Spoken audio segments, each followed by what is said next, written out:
मानव का वजूद इस धरती के ऊपर करोड़ों की संख्या में है। काश उतना ही मजबूत मानवता भी होती तो आज ये संसार का वातावरण ऐसा विषैला ना होता।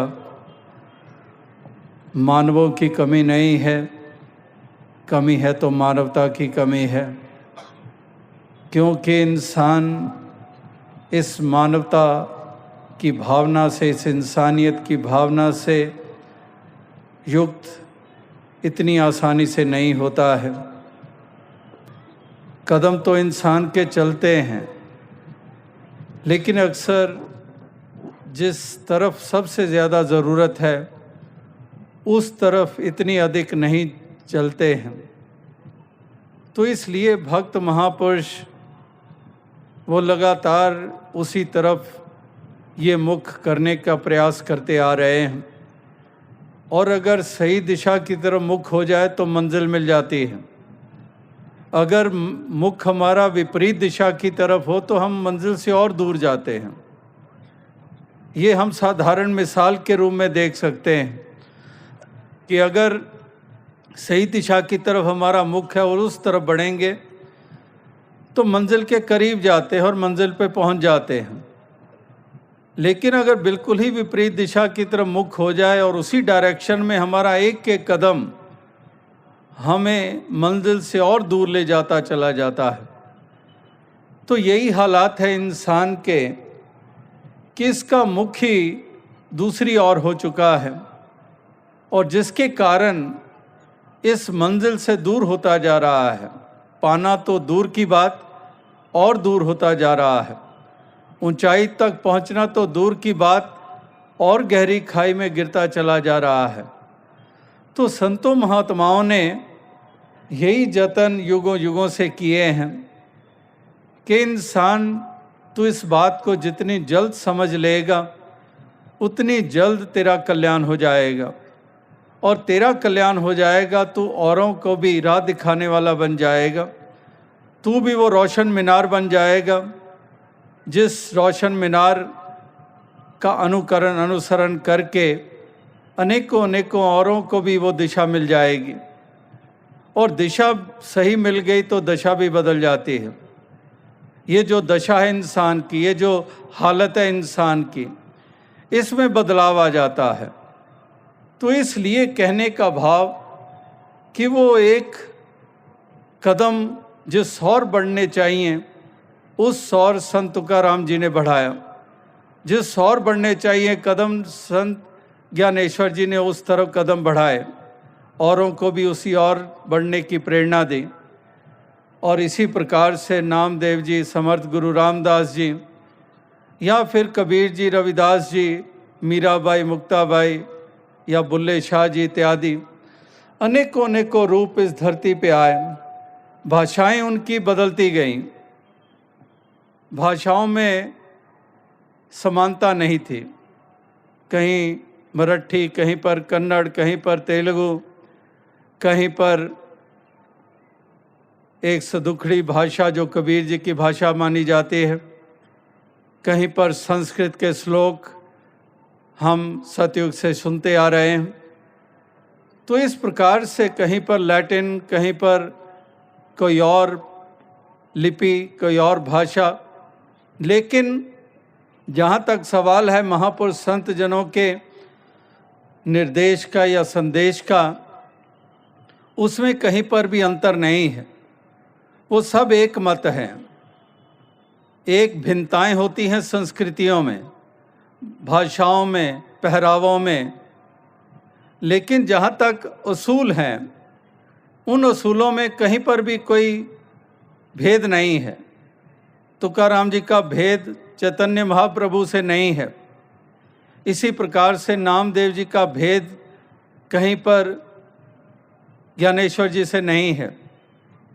इसी प्रकार से भगवान राम के संदेश और श्री गुरु नानक देव जी के संदेश और हज़रत ईसा मसीह जी के संदेश में कोई अंतर नहीं है। सभी इसी मानवता, इंसानियत को सच्चा धर्म मान रहे हैं। सभी प्रेम करुणा दया के भाव को अहम मान रहे हैं, सभी एक दूसरे के काम आने के जज्बे को उत्तम जज्बा मान रहे हैं। तो जो सही मायनों में मायने रखते हैं जीवन में, उनमें कोई भी भेद नहीं है। और हम उलझे हुए हैं उन चीज़ों के ऊपर जहाँ पर कहीं समय के तकाजे रहे हैं, कोई समय की उस वक़्त मांग रही है, कोई और प्रकार की मान्यताएं या संस्कृतियां जन्म ले गई, कई पहरावों ने रूप ले लिया और हम उनको इतना अहम मानने लग पड़े, कई स्थानों को, कहीं इमारतों को। तो जो ट्रू एसेंस था, जो मूल था, उस मूल को हमने तज दिया।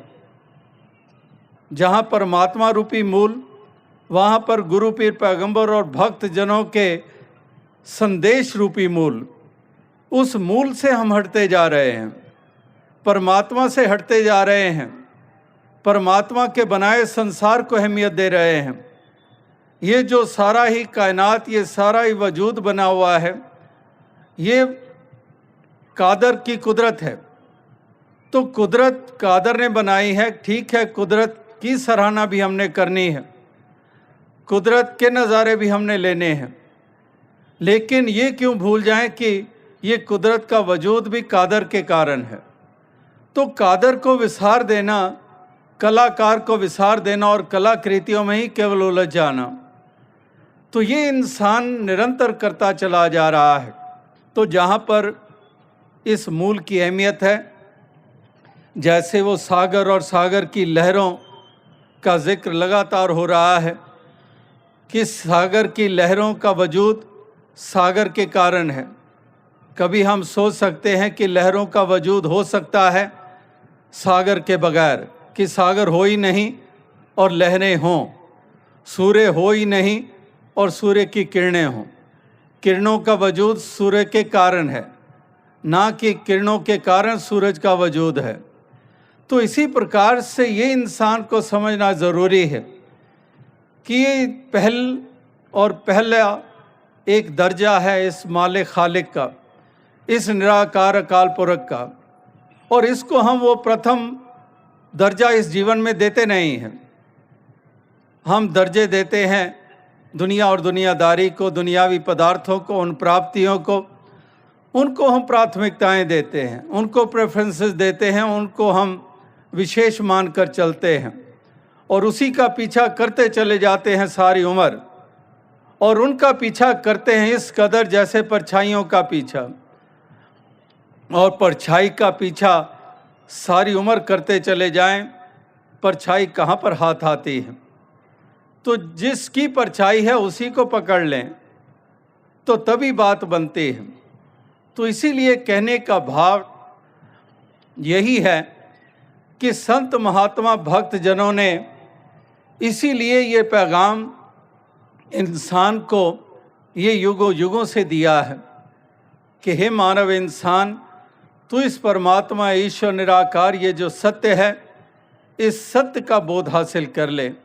ये ज्ञान रूपी रोशनी, ये अपनी आत्मा से इसको रोशन कर ले और इसी प्रकार से इसी रोशनी के द्वारा अपने जीवन के मार्ग को प्रदर्शित कर ले, प्रकाशित कर ले। ये प्रकाशमय हो जाए तेरे ये जीवन का सफ़र, आत्मा को भी प्रकाशमय बना ले, ये भी प्रकाश में रोशन हो जाए, इसकी भटकन समाप्त हो, इसके भ्रम मिटे, इसके बंधनों से निजात इसको मिले, और इसी प्रकार से ये जीवन के मार्ग को भी तू प्रकाशित कर ले, ये भी प्रकाशमय हो जाए। एक ऐसी ज्योत जग जाए जिस ज्योत के जगने के कारण ये तेरा लोक का भी सफ़र ये सुखद हो जाए, ये सुंदर हो जाए, ये भ्रमों से रहित हो जाए, और इस प्रकार से इसी सच्चाई और हकीकत में स्थित होकर तू इस जीवन के सफ़र को तय कर ले। तो यही महापुरुष संत जन ये इंसानों को ये पैगाम दे रहे हैं कि इंसान, ये अगर तेरी रोशनी तेरे जीवन में आ गई, ये एक क्रांति अगर घटित हो गई, तो तेरा संसार में आना सफल हो जाएगा और तेरा एक इस संसार में रुतबा बुलंद हो जाएगा। ये इंसानी वजूद तेरा, इसकी कीमत ही इसी के कारण है। और ये इतना उत्तम जन्म है, इतना कीमती है कि ये बार बार हाथ नहीं आता है कि तुला मानवा या ठाई जन पुनः पुनः नाई, कि इस प्रकार से इंसान मानसा तो मानस बन, कि वही बात के ये इंसान, ये तेरा वजूद, ये तुझे जो प्राप्त हुआ है इसकी तू कदर कर ले। और इसकी कदर दुनियावी प्राप्तियां नहीं है, वो तो चाहे अंबार लग जाएं, मछली के साथ तुलना इसीलिए की जाती है कि मछली को कहें कि जल को से बाहर निकला और ये हीरों का और ये सोने का जवाहरात का ढेर लगा हुआ है और मछली नाचने लगे, नहीं, वो उछल तो ज़रूर रही होती है, उसका दम घुट रहा होता है। ये नहीं कि खुशी के मारे नाच रही होती है कि वो उछल रही है, नहीं, वो तो तड़प रही है।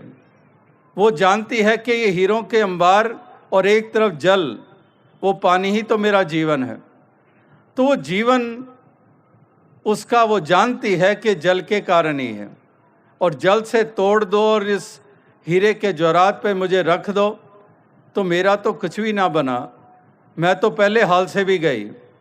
तो इसलिए महापुरुष संत जन वो इस सौर ही हमेशा ये प्रेरित करते आ रहे हैं कि इंसान तो इस अहमियत को जान और इस मालिक, इस प्रभु, इस खालिक परमात्मा, इसके साथ अपना नाता जोड़ ले, इस आत्मा को इसका बोध करा ले। ये मूल है इस आत्मा का जिसका बोध करना है। ये मूल की अंश होकर भी अपने मूल से अनजान, इसलिए पहले इस मूल को जानना है।